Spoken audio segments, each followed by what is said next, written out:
السلام علیکم ورحمۃ اللہ وبرکاتہ۔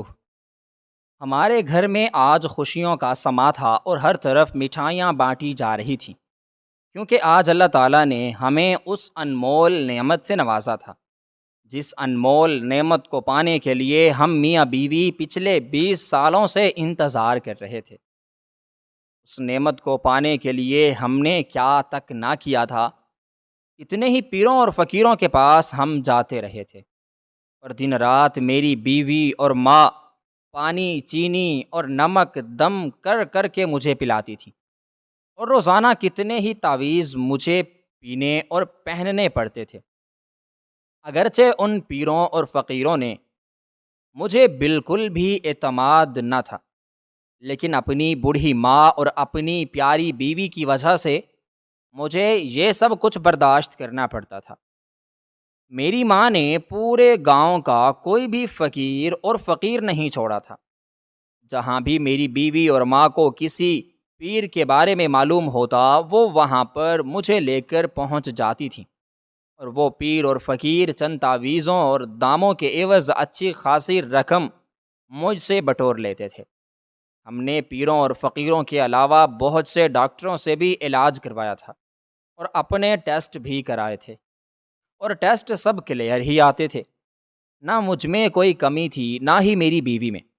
سب ڈاکٹر یہی کہتے تھے کہ جب اللہ تعالیٰ کی ذات راضی ہوگی، وہ تبھی تمہیں اپنی رحمت اور نعمت سے نواز دے گی۔ لیکن اب ہم مایوس ہوتے جا رہے تھے، لیکن اللہ تعالیٰ کی ذات سے نا امیدی بالکل کفر ہے۔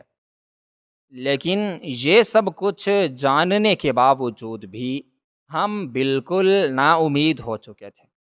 اپنی ڈھلتی ہوئی عمر کی وجہ سے کتنے ہی سال میری بیوی اور میری بوڑھی ماں نے گڑ گڑا کر اللہ تعالیٰ سے دعائیں مانگی تھیں کہ اللہ تعالیٰ ہمیں اپنی نعمت یار رحمت سے نواز دے، لیکن اللہ تعالیٰ ہماری سن ہی نہیں رہا تھا، کیونکہ میں اپنے والدین کا اکلوتا بیٹا تھا، اور میری بوڑھی ماں جس نے مجھے اکیلے مشقت اٹھا کر پالا تھا، وہ میری اولاد کو دیکھنا چاہتی تھی اور ان کو اپنے پاؤں میں اٹھانا چاہتی تھی۔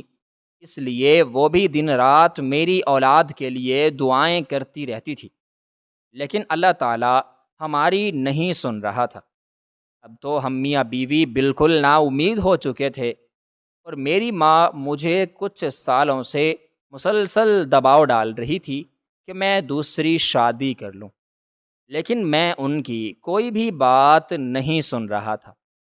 مجھے اپنی بیوی سے بہت زیادہ پیار تھا، میں اس کو قطعاً نہیں چھوڑنا چاہتا تھا، لیکن میں اپنی والدہ کو بھی منع نہیں کر سکتا تھا، اور ہر وقت ہنس کر ان کی بات ٹال مٹول کر دیتا تھا، اور وہ بیچاری میری ضد کو دیکھ کر بالکل خاموش ہو گئی تھی، اور وہ بھی ہماری طرح بالکل نا امید سی ہو چکی تھی۔ لیکن اچانک ایک دن میری بیوی کو زوردار چکر آئے۔ فیکٹری میں کام کرنے کے دوران تو وہ وہیں پر گر پڑی۔ جب ہم اسے نزدیک کے ہی ایک ہسپتال میں لے کر پہنچے تھے، تو وہاں پر ہمیں معلوم ہوا تھا کہ اللہ تعالیٰ نے ہم پر اپنی رحمتوں اور نعمتوں کا خزانہ کھول دیا ہے، اور وہ ہمیں بڑھاپے میں اولاد سے نواز رہا ہے۔ جو ہی میری بیوی اور میری ماں نے یہ خبر سنی، ان کے پاؤں زمین پر نہیں ٹک رہے تھے، اور وہ خوشی سے اچھل رہی تھی۔ یہ خبر سننے کے بعد ان دونوں کی آنکھوں میں خوشی کے آنسو تھے، اور وہ آنسو رکنے کا نام بھی نہیں لے رہے تھے۔ یہ خبر سننے کے بعد جب ہم گھر پہنچے، تو سب سے پہلے ہم نے مل کر شکرانے کے نوافل ادا کیے تھے۔ جب میری بوڑھی ماں نے میری اولاد کی خبر سنی، تو اس نے پورے گاؤں میں مٹھائی بانٹی تھی، اور وہ سب لوگوں کو مٹھائی کے ساتھ ساتھ خوشخبری بھی سناتی جا رہی تھی۔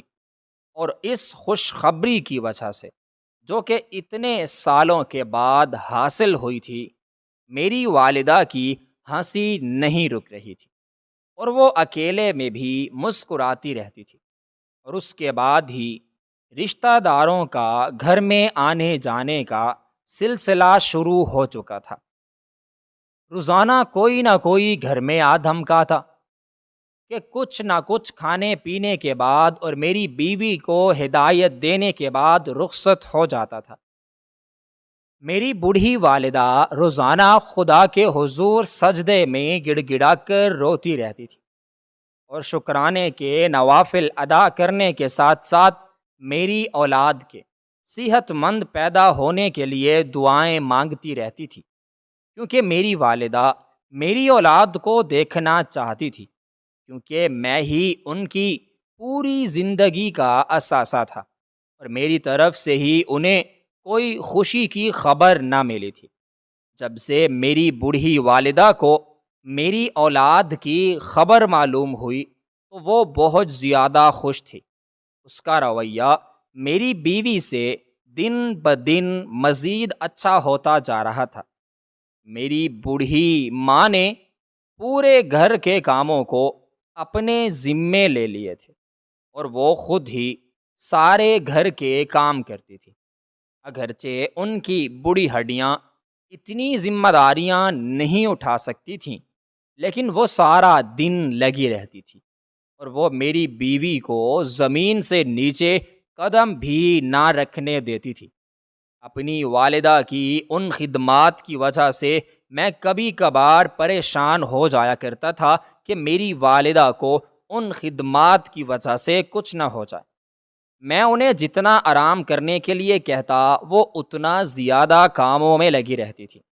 ڈاکٹرز نے میری بیوی کو مکمل آرام کرنے کا مشورہ دیا تھا، کیونکہ اتنے عرصے بعد اللہ تعالی ہم پر اپنے خزانوں کے دروازے کھول رہا تھا، اور میری بوڑھی ماں نے ڈاکٹروں کے کہے پر عمل کرنا شروع کر دیا تھا، اور میری بیوی کو ہاتھوں کا چھالا بھی بنا لیا تھا، اور اس سے کوئی بھی کام کاج نہ کرواتی، اور وہ خود سارا دن کام کرنے میں لگی رہتی تھی، چاہے ان کی بڑی ہڈیوں میں درد بھی ہوتا، لیکن اس کے باوجود وہ لگی رہتی تھی، اور سارا دن خوشی سے مسکراتی رہتی تھی۔ سب بہت زیادہ خوش تھے، کیونکہ خوشی کا موقع ہی تھا۔ میرے قدم بھی خوشی سے زمین پر نہیں ٹک رہے تھے، کیونکہ میں اب ایک 45 سالہ بوڑھا شخص ہو چکا تھا، لیکن مجھے اب بھی اپنے پیٹ اور گھر کو پالنے کے لیے ایک فیکٹری میں کام کرنا پڑتا تھا، اور میری بیوی بھی میرے ساتھ ہی اسی فیکٹری میں کام کرنے جاتی، پھر ہی گھر چل پاتا۔ مہنگائی کی وجہ سے کبھی کبھار ہم دونوں کے کام کرنے کے باوجود ہمیں فاقے کرنے پڑتے تھے، لیکن ہم دونوں ایک دوسرے کی سنگت میں بہت زیادہ خوش تھے، اور مشکل سے مشکل وقت بھی ہنسی خوشی گزار دیتے تھے۔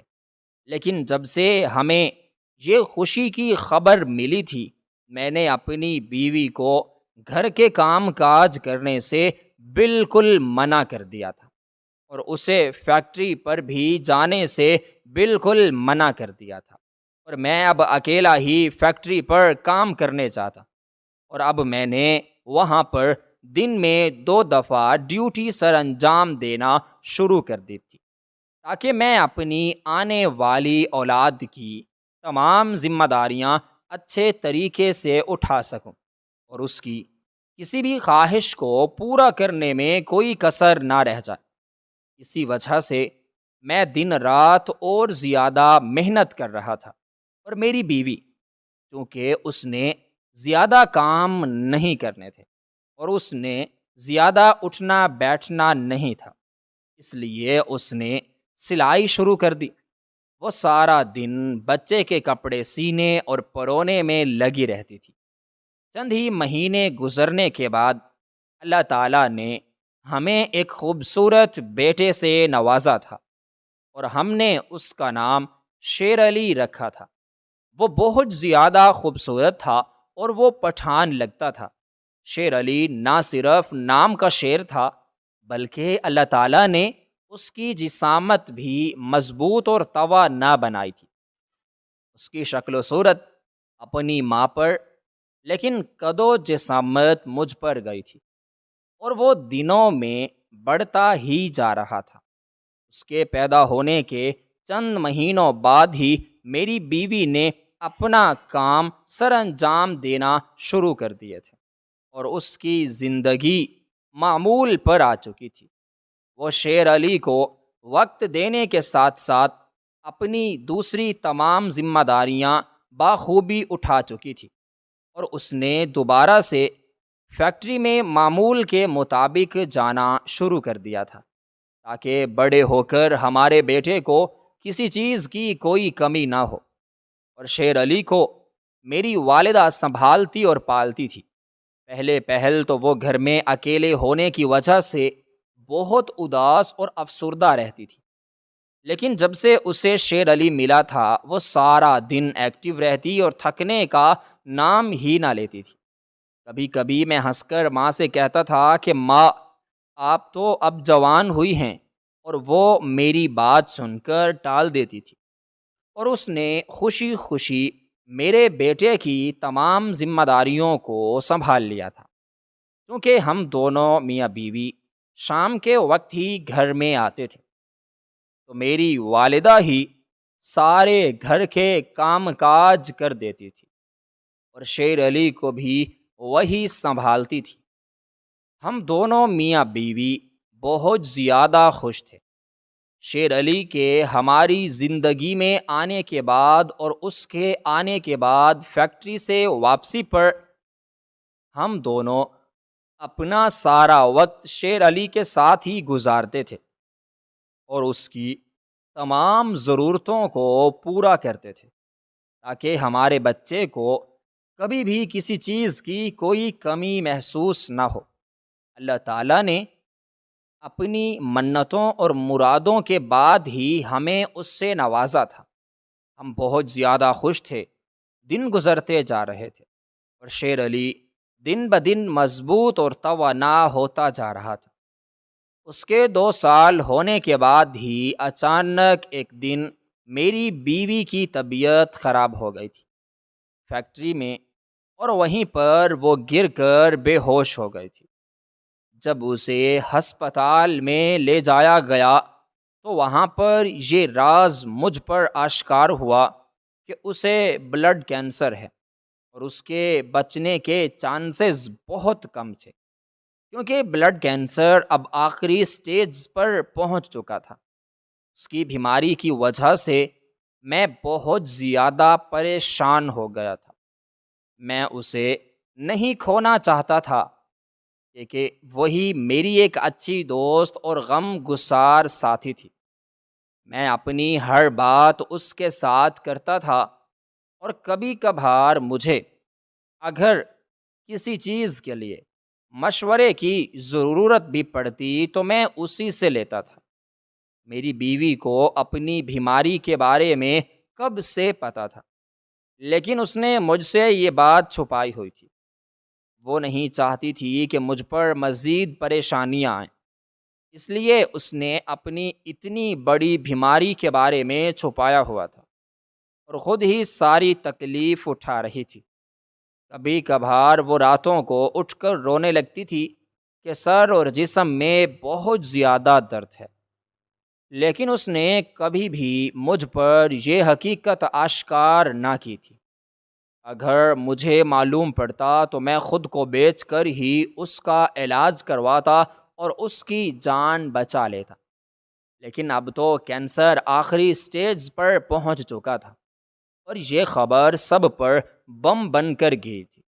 اگرچہ شیر علی 2 سالوں کا ہو چکا تھا، لیکن اس کی ماں کے ساتھ انسیت بہت زیادہ تھی، اور وہ ماں کی واپسی کے بعد اس کے ساتھ ہی وقت گزارتا تھا۔ چند ہی دنوں کے بعد اپنی بیماری سے لڑتے لڑتے میری بیوی اللہ تعالیٰ کو پیاری ہو گئی تھی، اور اس کی موت کی وجہ سے پورا گھر ہل کر رہ گیا تھا۔ لیکن سب سے زیادہ میری بیوی کی وفات کا شیر علی پر اثر پڑا تھا۔ وہ بہت زیادہ بیمار رہنے لگا تھا، اور اس کی صحت ماں کی موت کے بعد سے دن بدن گرتی جا رہی تھی، اور وہ کمزور ہوتا جا رہا تھا، اور دن بدن ہڈیوں کا ڈھانچہ بنتا جا رہا تھا۔ اگرچہ میری بوڑھی والدہ اس پر پوری توجہ دیتی، لیکن وہ دن بدن مزید کمزور ہوتا جا رہا تھا، جیسے کوئی بیماری اندر ہی اندر اسے کھا رہی تھی۔ میری بیوی کی موت کے بعد پریشانیوں نے ہمارے گھر کی طرف رخ کر لیا تھا، اور ان پریشانیوں کی وجہ سے میں بھی صحیح طریقے سے کام نہیں کر پاتا تھا، اور سارا دن پریشان رہتا تھا۔ صحیح طریقے سے کام نہ کرنے کی وجہ سے کتنی مرتبہ مالک میری بے عزتی کر چکا تھا۔ دن گزرتے جا رہے تھے، لیکن ایک دن اچانک میری بوڑھی ماں رات کو سوئی تو صبح اٹھ نہ سکی، اور رات کو ہی ہارٹ اٹیک کی وجہ سے اللہ تعالیٰ کو پیاری ہو گئی تھی۔ اس کی موت نے تو سب کچھ ہی ہلا کر رکھ دیا تھا۔ میرا بیٹا شیر علی، جو پہلے اپنی والدہ کی وفات کے بعد اپنی دادی کے پاس رہتا تھا، وہ تو بالکل ہل کے رہ گیا تھا، اور میں بھی بہت زیادہ پریشان تھا کہ میں اب شیر علی کی کفالت کیسے کروں گا۔ پہلے تو میری والدہ اسے سارا دن سنبھالتی، اور میں فیکٹری پر جا کر محنت و مزدوری کرتا، لیکن اب تو وہ بھی گزر چکی تھی۔ اب گھر کا گزارا چلنا بہت مشکل ہو چکا تھا۔ والدہ کی وفات کے چند دنوں کے بعد ہی میں نے فیکٹری میں ایک درخواست جمع کروائی تھی کہ مجھے اجازت دی جائے کہ میں اپنے بیٹے شیر علی کو بھی وہاں پر لے آؤں، کیونکہ میرے پاس پیٹ پالنے کے لیے اور کوئی راستہ نہ تھا، اور شیر علی کو بھی میں کہیں اور نہیں رکھ سکتا تھا۔ لیکن فیکٹری والوں نے میری درخواست کو بے دردی سے مسترد کر دیا تھا، کیونکہ وہاں پر اگر میں شیر علی کو لے جاتا تو وہاں پر کام کیسے کرتا تھا۔ اس لیے انہوں نے میری نوکری ختم کر دی تھی، اور میں گھر کے اخراجات اٹھانے کے لیے ادھر ادھر مارا پھر رہا تھا۔ لیکن اللہ تعالیٰ نے مجھ پر کرم کیا تھا، اور جلد ہی مجھے ایک بہت ہی اچھے گھرانے میں مالی کی نوکری مل گئی تھی، اور میں اس نوکری کے حصول کی وجہ سے بہت زیادہ خوش تھا، اور وہاں پر انہوں نے مجھے ایک کمرہ بھی دیا تھا، اور شیر علی کو بھی اپنے ساتھ رکھنے کی اجازت دی تھی۔ میں بہت زیادہ خوش تھا۔ اللہ تعالیٰ کا جتنا شکر ادا کرتا کم تھا۔ اس نے میرے لیے رزق کے دروازے کھول دیے تھے، اور شیر علی کی بھی پریشانی کم ہو گئی تھی۔ وہ بھی سارا دن میری آنکھوں کے سامنے رہتا تھا، اور میں دن میں کافی وقت اس کے ساتھ بھی گزار لیتا تھا۔ وہ لوگ بہت اچھے تھے۔ وہ مجھے اپنے بچوں کے پرانے کپڑے اور کھانے پینے کا سامان بھی دیتے تھے، جس کی وجہ سے میں بہت اچھے طریقے سے شیر علی کی پرورش کر رہا تھا، اور وہ دن بدن پروان چڑھتا جا رہا تھا۔ اب تو اس نے ایک چھوٹے سے شہزادے کی شکل اختیار کر لی تھی۔ وہ بہت سا خوبصورت تھا، بہت زیادہ۔ کبھی کبھی تو اسے دیکھتے ہوئے میں خود پریشان ہو جاتا تھا کہ کہیں اسے میری ہی نظر نہ لگ جائے۔ اس کی شکل و صورت میری بیوی پر ہی گئی تھی۔ وہ بہت زیادہ خوبصورت تھی، لیکن غربت کی وجہ سے وہ اپنا خیال نہ رکھ پاتی تھی، اور اس کی صحت، محنت اور مزدوری کرنے کی وجہ سے بھی اچھی نہ تھی۔ لیکن شیر علی اس کا ہی پرتوں تھا، اور دن بدن پروان چڑھتا جا رہا تھا۔ میں وہاں پر بہت زیادہ خوش تھا، اور اللہ تعالیٰ کا شکر ادا کرتا رہتا تھا۔ اس گھر کے مالک نے شیر علی کا داخلہ ایک اچھے اسکول میں کرا دیا تھا، جو گھر کے ہی ساتھ تھا۔ میں روزانہ اسے اسکول خود لینے جاتا اور خود ہی چھوڑنے جاتا تھا، اور اس کی تمام ضرورتوں کو خود اپنے ہاتھوں سے ہی پورا کرتا تھا۔ لیکن پھر سے مصیبت نے ہمارے گھر کی طرف رخ کر لیا تھا۔ چند ہی دنوں سے شیر علی کی صحت گرتی جا رہی تھی اور بخار اس کا پیچھا نہیں چھوڑ رہا تھا۔ پورا مہینہ تو وہ ٹائیفائڈ کے بخار میں مبتلا رہا، لیکن جو ہی اس کا علاج ہوا اور وہ ٹھیک ہو گیا تھا، لیکن اس کی کیفیت دن بدن مزید خراب ہوتی جا رہی تھی اور وہ بہت زیادہ چڑچڑا ہوتا جا رہا تھا۔ اس کی اس حالت کو دیکھ کر جب ایک دن میں نے مالک سے اجازت لے کر اسے اچھے ڈاکٹر کے پاس دکھایا تو وہاں پر مجھے معلوم ہوا تھا کہ شیر علی کے دل میں سوراخ ہے اور اس کا آپریشن جلد از جلد کرنا پڑے گا۔ میں اس کے آپریشن کی وجہ سے بہت زیادہ پریشان تھا۔ جو میرے پاس جمع پونجی تھی وہ پہلے ہی میں اس کے علاج پر لگا چکا تھا، لیکن اب میرے پاس پھوٹی کوڑی تک نہیں بچی تھی اور اب میں بالکل کنگال ہو چکا تھا۔ میں نے مالک سے اپنے بیٹے کی بیماری اور اس کے آپریشن کے بارے میں بھی بات کی، لیکن انہوں نے چند پیسے دے کر مجھے وہاں سے جانے کو کہا کہ کیونکہ چند دنوں سے ان کا کاروبار خسارے میں جا رہا تھا اور اس کے اپنے حالات بھی ٹھیک نہ تھے، اس لیے اس نے مزید میری مدد کرنے سے انکار کر دیا تھا۔ لیکن میں اپنے بیٹے کی وجہ سے بہت زیادہ پریشان تھا۔ میں اس کا آپریشن جلد از جلد کروانا چاہتا تھا۔ میں نے ادھر ادھر ہاتھ پاؤں مارنے کی بھی بہت کوشش کی تھی، لیکن کچھ بھی نہ بن پایا تھا۔ میں نے اپنا پرانا گھر بھی بیچ دیا تھا، لیکن اس سے بھی اتنی رقم نہ بن پائی کہ میں اپنے بیٹے کا علاج کرواتا۔ میں بہت زیادہ پریشان تھا اور دن رات اللہ تعالیٰ کے حضور رو رو کر دعائیں مانگتا کہ اللہ تعالیٰ کوئی میرے لیے اسباب بنا دے اور تاکہ میں اپنے بیٹے کو بچا لوں۔ وہی اس دنیا میں میرا سہارا تھا۔ اب اس ذات کے سوا کوئی بھی میری مدد نہیں کر سکتا تھا۔ اللہ تعالیٰ نے مجھ پر اتنی آزمائشیں ڈال دی تھیں کہ اب میں ان آزمائشوں کو مزید پورا کرنے سے قاصر تھا۔ جب کہیں سے بھی کوئی اسباب نہ بنا تو ایک دن میں روتا ہوا قبرستان پہنچا اور وہاں پر اپنی بیوی اور اپنی والدہ محترمہ کی قبر پر جا کر پھوٹ پھوٹ کر رو پڑا اور بیوی سے کہنے لگا کہ اللہ تعالیٰ نے تمہیں بھی مجھ سے لے لیا ہے اور میری ماں کو بھی مجھ سے لے لیا۔ اب شیر علی کی موت میں بالکل بھی برداشت نہیں کر پاؤں گا۔ میں اب کیا کروں؟ میں اس وقت خود کو بہت زیادہ بے بس محسوس کر رہا تھا۔ میں بہت زیادہ وہاں پر رو رہا تھا اور اپنی بیوی اور والدہ سے باتیں کر رہا تھا اور انہیں شیر علی کی بیماری کے بارے میں بتا رہا تھا کہ کہیں سے بھی کوئی اسباب نہیں بن رہا۔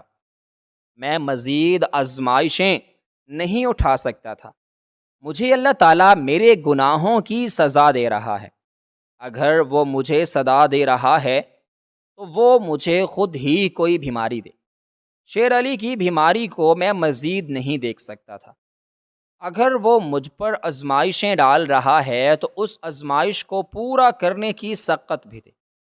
میں اس وقت بہت زیادہ گڑ گڑا کر رو رہا تھا اور وہاں سے اٹھنے ہی لگا تھا کہ اچانک ایک طرف سے ایک گورکن جو کہ بہت بوڑھا شخص تھا، ایسا لگ رہا تھا کہ وہ تقریباً 80-90 سال کا بوڑھا شخص ہو، وہ چل بھی بہت مشکل سے پا رہا تھا۔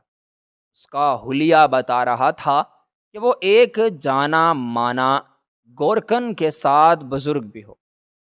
اس کے جسم سے ایک خاص قسم کی روشنی پھوٹ رہی تھی اور اس کا چہرہ بہت زیادہ نورانی تھا۔ وہ شخص حقیقت میں ایک انسان نہیں تھا، بلکہ وہ تو وقت کا رکھوالا تھا اور صرف گناہ گاروں کو ہی دکھائی دیتا تھا۔ اللہ تعالیٰ نے اسے مجھے حقیقت دکھانے کے لیے وہاں پر بھیجا تھا۔ اس گورکن نے مجھے روتے ہوئے دیکھ کر مجھے تسلی دی تھی اور کہا تھا کہ رات عشاء کے بعد آنا، کونے والی قبر کھودنا، سب تمہارے مسائل حل ہو جائیں گے۔ جب میں رات کو قبرستان پہنچا اور وہاں پر اس بزرگ کی بتائی ہوئی قبر کو کھودنا شروع کیا، تو جو ہی میں نے اس قبر کو کھودا تو میں ہل کر رہ گیا اور میرے پاؤں کے نیچے سے زمین نکل گئی تھی، کیونکہ وہاں پر تو میری اپنی ہی لاش پڑی تھی۔ میں اس کو دیکھ کر بہت حیران رہ گیا، کیونکہ وہ لاش بالکل میری ہی طرح دکھائی دے رہی تھی۔ میں یہ سب سوچ کر بہت زیادہ پریشان ہو چکا تھا کہ اس بزرگ نے بتایا تھا کہ تمہاری پریشانیاں حل ہو جائیں گی، لیکن جو ہی میں نے اس لاش کو دیکھا تھا، میری پریشانیاں مزید بڑھ چکی تھیں اور میں بہت زیادہ پریشان ہو گیا تھا کہ اللہ تعالیٰ اب مجھ سے کون سا امتحان لے رہا ہے۔ جو ہی میں واپس مڑنے لگا تھا، مجھے اس لاش کے ہاتھوں میں ایک پرچی دکھائی تھی۔ جب میں نے اس پرچی کو کھولا اور پڑھنا شروع کیا تو میرے پیروں کے نیچے سے زمین ہل کر رہ گئی تھی، کیونکہ وہاں پر لکھا تھا کہ تم پھر وہی غلطی کر رہے ہو، اب تم کبھی بھی اس غلطی سے باہر نہیں نکل سکو گے۔ میں یہ الفاظ پڑھ کر بہت زیادہ حیران اور پریشان رہ گیا تھا کہ کون سی غلطی؟ مجھے تو ابھی تک اپنی پوری زندگی میں اپنا کوئی بھی گناہ ایسا یاد نہ تھا جس سے کسی کی حق تلفی ہو، مجھے کچھ بھی یاد نہ تھا۔ میں بہت زیادہ پریشان ہو گیا تھا۔ میں نے اس قبر کو دوبارہ سے مٹی ڈال کر بند کر دیا تھا اور میں سب زیادہ پریشان ہو گیا تھا۔ اگلی صبح جب میں بیدار ہوا تھا تو سب کچھ میرے ذہن سے مٹ چکا تھا اور مجھے ایسا لگ رہا تھا کہ کل رات میں کوئی خواب وغیرہ دیکھ رہا تھا۔ سب کچھ معمول کے مطابق ہی تھا اور میں نے اسے خواب سمجھ کر معمول کے مطابق اپنے کام کو سر انجام اچھے طریقے سے دینے کے لیے لگ گیا تھا، لیکن شیر علی کی پریشانی میرے دماغ سے نہیں جا رہی تھی کہ میں کیسے اس کا علاج کرواؤں۔ میں کچھ نہ کچھ کر کے اس کا علاج کروانا چاہتا تھا، چاہے اس کے لیے مجھے اپنی جان سے بھی جانا پڑے۔ اپنی بیوی ماں کے بعد میں اب شیر علی کو بالکل نہیں کھونا چاہتا تھا۔ اگر شیر علی کا کچھ ہو جاتا تو میں جیتے جی مر جاتا۔ اگلی رات پھر سے وہی خوابوں کا سلسلہ شروع ہو چکا تھا اور ان خوابوں کا سلسلہ اب بہت زیادہ ہو گیا تھا۔ پہل تو صرف نیند میں ہی میرے ذہن میں ان خوابوں کے بارے میں خیالات وغیرہ آتے رہتے تھے، لیکن اب تو ہر صبح بھی ان خوابوں اور خیالات کا سلسلہ شروع ہو چکا تھا۔ ان خوابوں اور خیالات کی وجہ سے میں اپنا کام بھی اچھے طریقے سے سر انجام نہیں دے پا رہا تھا۔ ان خیالات کی وجہ سے میں بہت زیادہ پریشان رہتا تھا۔ ہر رات خواب میں وہی قبرستان اور اس قبر کو کھودنے والی قبر اور میری ہی اپنی لاش، جس پر بہت زیادہ گہرے زخم اور مار پیٹ کے نشان تھے۔ لاش کا چہرہ سڑا ہوا تھا اور جسم سے بہت زیادہ بدبو آ رہی تھی، جیسے وہ اب گل سڑ رہی تھی۔ ان خوابوں اور خیالات کی وجہ سے میں بہت زیادہ پریشان تھا۔ ان کی وجہ سے وقت ایک دائرے میں قید ہو چکا تھا، ہر دن ایک جیسا بن چکا تھا اور ہر رات ایک جیسی ہو چکی تھی۔ میں بہت زیادہ پریشان تھا اور شیر علی کی طبیعت دن بدن مزید خراب ہوتی جا رہی تھی۔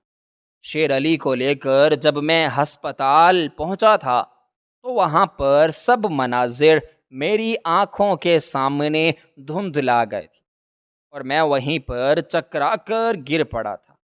شیر علی کی بیماری اور ان خوابوں کے سلسلے نے میرے دماغ پر اتنا اثر کیا تھا کہ میں اپنے حواس ہی کھو بیٹھا تھا اور میری یادداشت چلی گئی تھی۔ کبھی کبھار مجھے اپنی بیوی زندہ دکھائی دیتی تھی جو مجھے ہی مار پیٹ رہی ہوتی تھی۔ مجھے سمجھ نہیں آ رہی تھی کہ میں نے ایسا کون سا گناہ کیا تھا جس کی مجھے ایسی سخت سزا مل رہی تھی۔ میں بہت زیادہ پریشان اور حیران تھا، اور شیر علی کے ساتھ ساتھ میری اپنی طبیعت دن بدن نڈھال ہوتی جا رہی تھی۔ آخر کار ایک دن میں مکمل طور پر اپنی یادداشت کھو بیٹھا تھا، اور میں بالکل دماغ سے ہل کر رہ گیا تھا۔ مجھے ایسے مناظر اور ایسی ایسی باتیں سنائی دیتی تھیں جن کا حقیقت سے دور دور تک کوئی بھی رابطہ اور واسطہ نہ تھا۔ میری حالت کو دیکھتے ہوئے ہسپتال والوں نے جلد ہی میرا علاج کرنا شروع کر دیا تھا، اور شیر علی بھی اسی ہسپتال میں زیر علاج تھا، لیکن ابھی تک اس کا آپریشن نہ ہوا تھا، کیونکہ کسی نے بھی اس کا آپریشن نہ کیا تھا، اور آپریشن کے لیے کوئی بھی رقم دینے کے لیے تیار نہ تھا۔ اتنی آزمائشوں کے بعد میں خود سے ہی سوال کرتا تھا کہ میں نے اپنی زندگی میں ایسا کون سا گناہ کیا ہے جو اللہ تعالیٰ مجھے اتنی سخت سزا سنا رہا ہے۔ اگر اللہ تعالیٰ انسان کو غربت بھی دے تو کبھی بھی انسان کو بڑی بیماری نہ دے، اور اگر بیماری دے تو انسان کو غریبی نہ دے۔ غریبی اور بیماری سے ایک ساتھ نپٹنا انسان کے لیے بہت مشکل ہو جاتا ہے، اور وہ کچھ بھی نہیں کر پاتا، کیونکہ ہسپتال میں میرا علاج ہوتا رہا تھا۔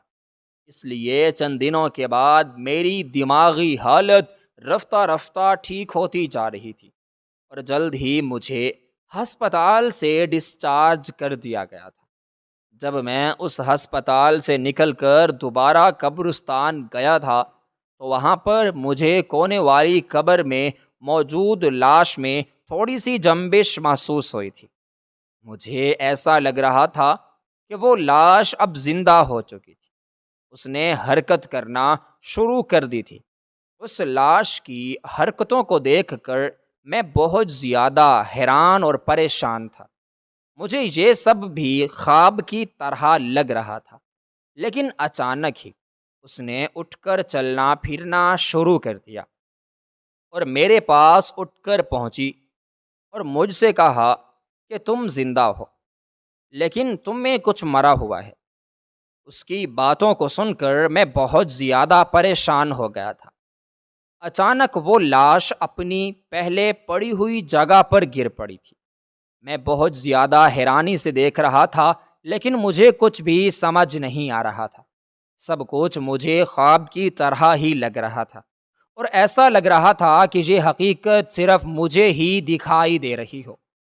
میں بہت زیادہ پریشان تھا، اور مجھے اپنے دماغ کی حالت پر دوبارہ شک ہو رہا تھا کہ میرے دماغ کی ہی وجہ سے مجھے یہ سب مناظر بار بار دکھائی دے رہے تھے، اور جلد ہی میں اس قبرستان کو چھوڑ کر واپس گھر آ گیا تھا۔ میں نے اس دن کے بعد اس گورکن کو ڈھونڈنے کی بہت کوشش کی تھی تاکہ مجھ پر حقیقت آشکار ہو، لیکن وہ مجھے کہیں پر بھی نہیں مل رہا تھا۔ ایسا لگ رہا تھا کہ اسے زمین نے نگل لیا ہو۔ میں جہاں بھی جاتا تھا مجھے لوگوں کے چہروں پر عجیب طرح کے سائے دکھائی دیتے تھے۔ ایسا لگ رہا تھا کہ یہ صرف مجھے ہی دکھائی دے رہے ہیں۔ اگرچہ وہ ہنس بھی رہے ہوتے تھے تو مجھے محسوس ہوتا تھا کہ وہ مجھے ہی باتیں سنا رہے ہیں۔ مجھے اپنے ماضی نے تنگ کرنا شروع کر دیا تھا، کیونکہ میرے ماضی سے ایک ایسا قصہ وابستہ تھا جس کے بارے میں میرے علاوہ کسی کو بھی معلوم نہ تھا۔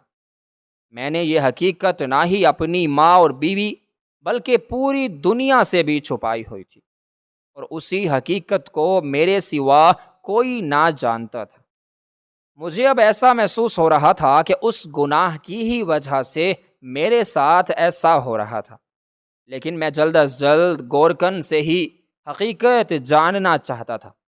میں نے دن میں کئی دفعہ قبرستان کے چکر لگانا شروع کر دیے تھے تاکہ مجھے کہیں نہ کہیں وہی گورکن مل جائے اور جلد ہی ایک دن جب میں رات کو قبرستان گیا تھا گورکن کی تلاش میں، تو وہ مجھے دکھائی دے گیا تھا۔ میں نے اسے حقیقت کے بارے میں معلوم کیا کہ کیوں مجھے اتنی پریشانیوں نے گھیر لیا ہے، کیوں اللہ تعالیٰ مجھے اتنا آزما رہا ہے۔ تو اس نے مجھے بتایا تھا کہ میرے ماضی میں کیے گئے گناہ کی ہی وجہ سے اللہ تعالیٰ مجھ سے اتنے امتحان لے رہا ہے۔ اس نے مجھ سے کہا کہ اگر تم کسی کو تکلیف نہ پہنچاتے، اذیت نہ پہنچاتے، تو آج خدا تمہیں بھی تکلیف نہ پہنچاتا۔ گورکن کی باتوں سے مجھے اپنے ماضی کا گناہ یاد آ گیا تھا کہ کس طرح میں نے اپنے دوست، جو میرا اکلوتا اور جگری دوست تھا، اس کے اکلوتے بیٹے کو ہی میں نے اپنی جھوٹی انا کی خاطر قتل کر دیا تھا۔ ہم دونوں میں بہت زیادہ دوستی تھی، اور ہماری دوستی کو دیکھ کر نہ صرف ہمارے خاندان والے بلکہ ہمارے دوست اور احباب بھی ملتے تھے، لیکن ہم دونوں کی اتنی بنتی تھی کہ کوئی بھی ہمیں جدا نہیں کر پاتا تھا، چاہے وہ ہمیں کتنا اکسانے کی کوشش کرتے تھے۔ لیکن ایک دن وہ ہوا جو نہیں ہونا چاہیے تھا، اور مجھ سے وہ کام سر انجام ہوا تھا جو میری زندگی کی سب سے بڑی غلطی بن چکا تھا، اور اس غلطی کی قیمت تو مجھے کبھی نہ کبھی چکانی تھی۔ میں نے اپنے دوست کے گریبان میں ہی جھڑا گھونپ دیا تھا، اور اس کے ہنستے بستے گھر کو ہی اجاڑ کے پرے پھینک دیا تھا، صرف اپنی جھوٹی انا کی تسکین کے لیے، کیونکہ اس کی شادی کے بعد جب اس کا بیٹا نعمان پیدا ہوا تھا تو اس کی توجہ بٹ گئی تھی۔ وہ اب میری طرف بہت ہی کم توجہ دیتا تھا، اور اپنے بیٹے کی طرف ساری توجہ دیتا تھا۔ وہ اپنا سارا وقت اپنے بیٹے کے ساتھ گزار دیتا تھا۔ میں اسے جتنی کالز کرتا تھا وہ پھر بھی میرے بلانے پر نہ آتا تھا۔ جب میں نے اسے زیادہ تنگ کرنے کی کوشش کی تو اس نے میری کالز اٹھانا بھی بند کر دی تھی، جس کی وجہ سے میں نے کئی مرتبہ اس سے شکایت کی تھی، لیکن اس نے میری باتوں کو کچھ خاص توجہ نہ دی تھی، اور اپنے بیٹے کے ساتھ اپنا وقت گزارنا شروع کر دیا تھا۔ میں نے اسے کئی مرتبہ سمجھانے کی کوشش کی تھی، لیکن وہ نہ سمجھا۔ ایک دن جب میں شدید غصے میں تھا، کیونکہ میرے دوستوں نے میرے جگری دوستوں کی وجہ سے میرا بہت مذاق اڑایا تھا، اور ان کی باتوں میں چھپے طنز نے میری انا پر ہی نشانہ لگایا تھا۔ مجھ سے اپنی بے عزتی برداشت نہیں ہوئی تھی، اور میں نے رات کے اندھیرے میں ہی اپنے دوست کے گھر جا کر جب اس کے بارے میں مجھے معلوم تھا کہ وہ کسی کام کاج کے سلسلے میں دوسرے شہر میں گیا ہوا تھا، تو میں نے اس کے گھر جا کر اس کے بیٹے نعمان کے سینے میں چھرا گھونپ دیا تھا۔ اس وقت میں خود غرض بن چکا تھا، مجھے اپنی ذات کے سوا کچھ بھی دکھائی نہیں دے رہا تھا، یہاں تک کہ مجھے اپنے جگری دوست کا یارانہ بھی دکھائی نہیں دے رہا تھا۔ مجھ سے جب یہ غلطی سر انجام ہو گئی تھی تو اس وقت میں بہت زیادہ ڈر گیا تھا۔ میں اپنے دوست سے معافی تلافی کرنا چاہتا تھا کہ ان دوستوں کے بھڑکانے کی وجہ سے مجھ سے اتنی بڑی غلطی سر انجام ہو گئی تھی، لیکن میرے دوست نے میری طرف دیکھنا بھی بند کر دیا تھا، اور اپنے بیٹے کے قتل کی وجہ سے اس نے تھانے میں میرے خلاف مقدمہ بھی درج کروا دیا تھا۔ اس کی اس حرکت کی وجہ سے میں جو اس وقت شرمندہ تھا، شیطان نے مجھے اکسانا شروع کر دیا تھا، اور شیطان کے ہی بہکاوے میں آ کر جب چند دنوں کے بعد مجھے بھاری رقم دینے کے بعد جیل سے آزادی مل چکی تھی، تو میں نے اپنے 4 دوستوں کے ساتھ مل کر اپنے جگری دوستوں کو مارنے کا ہی پلان بنا لیا تھا۔ ایک دن ہم سب دوستوں نے مل کر میرے جگری دوست کو ایک نہر کے کنارے پر بلایا تھا، وہیں پر ہی اسے ہاتھوں اور لاٹھیوں سے مارا تھا کہ وہ چند ہی منٹوں کے اندر ڈھیر ہو گیا تھا، لیکن اس کی سانسیں ابھی باقی تھیں۔ لیکن اس وقت میں بالکل خود غرض بن چکا تھا۔ مجھے پرانا انا کی ایسی پٹی بن گئی تھی کہ مجھ پر شیطان اس قدر حاوی ہو چکا تھا کہ میں نے اس کی بچی کھچی سانسوں کو بھی بند کرنے کا سوچا تھا، اور میں نے اپنے دوست کے ساتھ مل کر اسے ایک بوری میں باندھ کر اسے نہر میں پھینک دیا تھا۔ اس نے بوری میں سے نکلنے کے لیے بہت ہاتھ پاؤں مارے تھے، لیکن مجھ پر اس وقت شیطان حاوی ہو چکا تھا، اور ہم سب نے مل کر اسے ندی میں پھینک دیا تھا، اور چند ہی منٹوں کے بعد اس کی سانسیں چلنا بند ہو گئی تھی۔ میں نے صرف اور صرف یہ سب کچھ کیا اپنی جھوٹی انا کی خاطر۔ اس کی جان لے لی تھی اور اس کی 1 سالہ بیاہی بیوی کو بیوہ کر دیا تھا۔ مجھے اپنی غلطی کا اندازہ تھا، لیکن دوستوں نے مجھے اس قدر بہکا دیا تھا کہ مجھے صحیح اور غلط میں کچھ بھی فرق دکھائی نہیں دے رہا تھا۔ کیونکہ میرے دوست کے والد غریب تھے، انہوں نے پولیس کے پاس کوئی بھی رپورٹ جمع نہ کروائی تھی اور مجھے معاف کر دیا تھا، اور انہوں نے اپنا معاملہ خدا کے حضور پیش کر دیا تھا، کیونکہ وہ لوگ ہمارا مقابلہ کر ہی نہ سکتے تھے۔ اس وقت تو میں بہت زیادہ خوش تھا کہ میں نے اپنی بے عزتی کا بدلہ لے لیا تھا، اور مجھے کچھ بھی محسوس نہیں ہو پا رہا تھا۔ لیکن چند ہی دنوں کے اندر مجھے ایسا لگ رہا تھا کہ مجھ سے بہت بڑا گناہ سرزد ہو گیا ہو۔ اس گناہ کی وجہ سے مجھے بالکل بھی سکون میسر نہ تھا، یہاں تک کہ میرے والدین نے جلد از جلد میری شادی کر دی تھی تاکہ میرا دماغ دوسری چیزوں کی طرف ہو جائے، لیکن ان سب چیزوں نے بھی میرے دماغ پر کچھ اثر نہ ڈالا تھا۔ مجھے کسی طرح سکون حاصل نہیں ہو رہا تھا، اور جلد ہی میں نے اپنے والدین کے ساتھ اس علاقے سے نقل مکانی کر لی تھی، اور نقل مکانی کر کے شہر کے ایک اچھے علاقے میں ایک شاندار گھر لے لیا تھا۔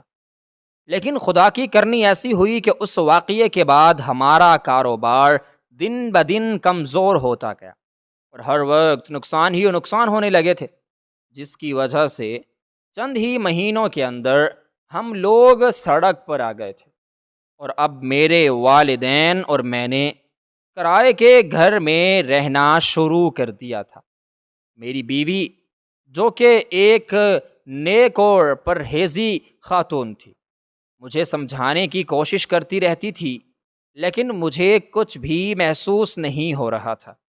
میں نے اپنے گناہ کی وجہ سے خدا سے بہت معافی مانگی تھی، لیکن پھر وہ مجھے میری نہیں سن رہا تھا۔ کچھ سالوں کے گزرنے کے بعد ہی مجھ پر یہ حقیقت آشکار ہوئی تھی کہ مجھے اپنے اس گناہ کی حقیقت ادا کرنی پڑے گی، اگرچہ اب میں اس گناہ کو بھول چکا تھا۔ اس وقت خدا نے مجھ سے اس کی قیمت حاصل کرنا چاہی تھی۔ میرا گناہ دنیا کے سامنے آ رہا تھا۔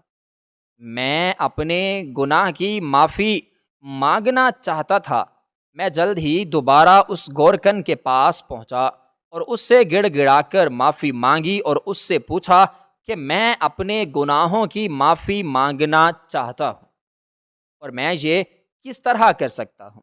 تو اس گورکن نے مجھے بتایا تھا کہ اگر میں اپنا گناہ قبول کر لوں اور ساری دنیا کے سامنے اپنے گناہ کو ظاہر کر دوں اور معافی مانگوں تو مجھے معافی مل جائے گی، اور اپنے گناہ کی معافی اپنے دوست کے والدین سے بھی مانگوں اور ان کی کفالت کروں تو ہو سکتا ہے خدا مجھے معاف کر دے۔ میں نے جلد از جلد گورکن کی باتوں پر عمل کرتے ہوئے اپنے دوست کے والدین کو ڈھونڈنے کی بہت کوشش کی تھی، لیکن وہ مجھے نہ ملے۔ چند ہی دنوں کے بعد ایک پرانے جاننے والے کے عوض مجھے معلوم ہوا تھا کہ اس کے والدین ایک دور دراز پرانے گاؤں میں جا کر مقیم ہو چکے تھے اور وہ اپنی بیٹی کے ساتھ ہی رہ رہے تھے۔ میں اگلے ہی دن اس گاؤں میں جا پہنچا۔ مجھے وہاں جا کر ان کے حالات کے بارے میں جو خبر ملی، زمین میرے پاؤں کے نیچے سے سرک چکی تھی۔ وہ بہت زیادہ غربت میں زندگی بسر کر رہے تھے۔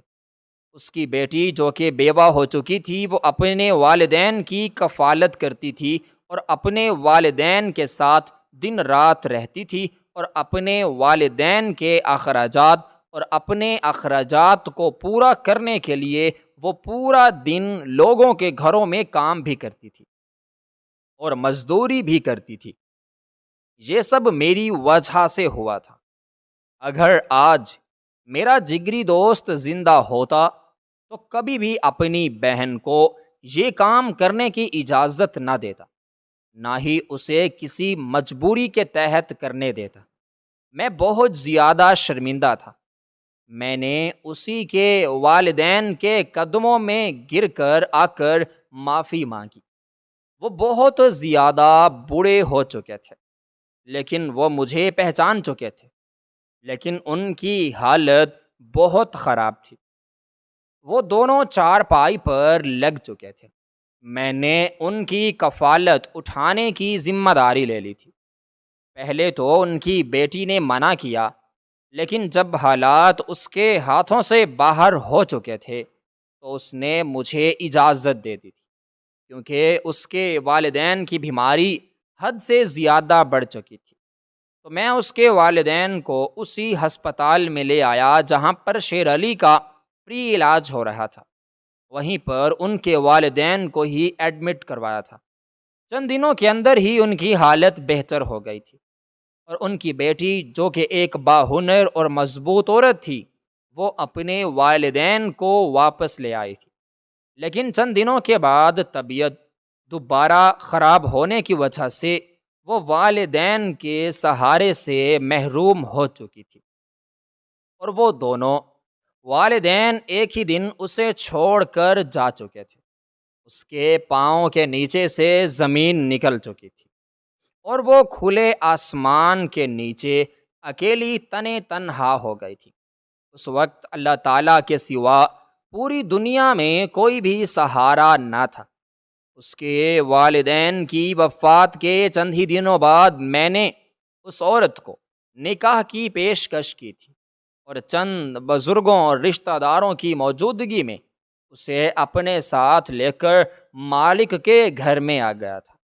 جب سے میں اس سے نکاح کر کے آیا تھا، شیر علی کی طبیعت بہتر ہوتی جا رہی تھی اور پہلے کی طرح چست اور توانا ہوتا جا رہا تھا۔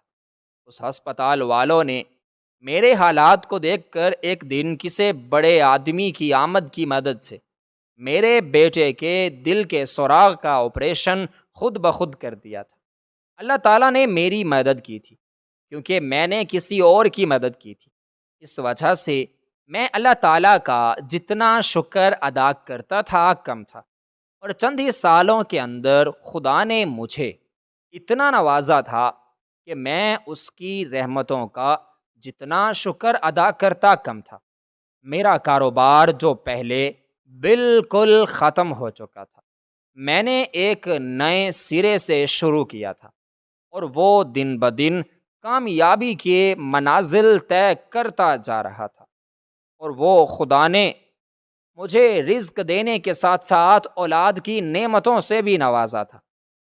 میرے لگاتار 4 سالوں میں 4 بیٹے ہو گئے تھے اور وہ چاروں بھی بہت زیادہ خوبصورت تھے۔ ان کی تربیت ان کی والدہ نے بہت اچھی کی تھی۔ شیر علی بھی اپنے بھائیوں کا بہت زیادہ خیال رکھتا تھا اور ان پر پوری توجہ دیتا تھا تاکہ وہ کہیں بگڑ نہ جائے، اور ہم ایک خوشحال زندگی بسر کر رہے تھے اور خوشیوں نے ہماری طرف اتنی آزمائشوں کے بعد باہیں کھول دی تھیں۔ میں نے معافی پا لی تھی، لیکن وقت کا محافظ گورکن اپنی نئی منزل کی طرف چل پڑا تھا۔ آخر لمحات میں جب اپنے دوست کی بہن سے نکاح کر کے واپس آ رہا تھا، وہ میری طرف دیکھ دیکھ کر مسکرا رہا تھا، اور مسکراتے ہی اچانک وہ دھواں بند کر کے کہیں غائب ہو چکا تھا، اور وہ اپنی اگلی منزل کی طرف رواں دواں ہو چکا تھا۔